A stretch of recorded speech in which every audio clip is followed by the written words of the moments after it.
പ്രത്യേകിച്ച് ഒന്നുമില്ലായിരുന്നു. Nothing special, just fish fry. Fish fry മാത്രം. So what fish did you buy today?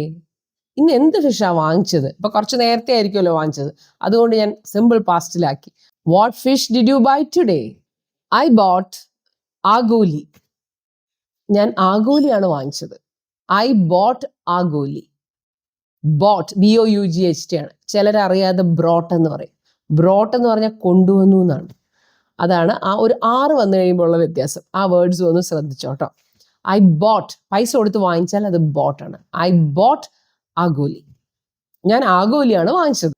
ആഗോലി is very costly, isn't it? ആഗോലി ഭയങ്കര costly അല്ലേ? What was the price? എത്ര രൂപയായിരുന്നു? What was the price? എത്ര പൈസയായിരുന്നു? Actually it was my husband who bought it, so I don't know the price. I didn't notice it. കുറച്ച് നീണ്ട ഉത്തരാണ് അല്ലേ? ആക്ച്വലി ശരിക്കും പറഞ്ഞാൽ എൻ്റെ ഹസ്ബൻഡാണ് അത് വാങ്ങിച്ചത്. It was my husband who bought it. അത് വാങ്ങിച്ചത് എൻ്റെ ഹസ്ബൻഡാണ്. അപ്പോൾ അവിടെ ഹൂ എന്ന് പറഞ്ഞൊരു വേർഡ് ഇടയിൽ ചേർത്തിട്ടാണ് ഈ സെന്റൻസ് ഉണ്ടാക്കിയിരിക്കുന്നത്. ശ്രദ്ധിച്ചോക്കണം. It was my husband who bought it. ചേച്ചിയാണ് വാങ്ങിച്ചതെങ്കിലോ it was my sister who bought it, so I don't know the price. അതുകൊണ്ട് എനിക്ക് വില അറിയില്ല. I don't know the price എന്ന് വെച്ചാൽ ഇപ്പോഴത്തെ കാര്യമാണ്, എനിക്ക് അറിയില്ല. വാങ്ങിച്ചത് ഹസ്ബൻഡാണ്, അതുകൊണ്ട് എനിക്ക് വില അറിയില്ല. I don't know the price. I didn't notice it. ഞാനത് ശ്രദ്ധിച്ചില്ല. അപ്പൊ കണ്ടോ, പ്രസന്റ് ടെൻസിൽ ഐ ഡോണ്ട് നോ, എനിക്കറിയില്ല, ഞാനത് ശ്രദ്ധിച്ചില്ല എന്നുള്ളത് പാസ്റ്റ് ടെൻസിൽ. ഇതാണ് ഇംഗ്ലീഷ് സംസാരിക്കുമ്പോൾ എല്ലാ ടെൻസുകളും ചേർന്നുള്ള ഒരു ഡാൻസ് ആണ് സംസാരം. അപ്പൊ ഇതെങ്ങനെ ഞങ്ങൾക്ക് മനസ്സിലാവും? ഈ ടെൻസുകളെല്ലാം കൂടെ നമ്മൾ എങ്ങനെ മനസ്സിലാക്കും? പ്രാക്ടീസ് ചെയ്യണം. പ്രാക്ടീസ് ചെയ്താണ് നമുക്ക് അറിയാത്ത കാര്യങ്ങളെല്ലാം നമ്മൾ പഠിക്കുന്നത്.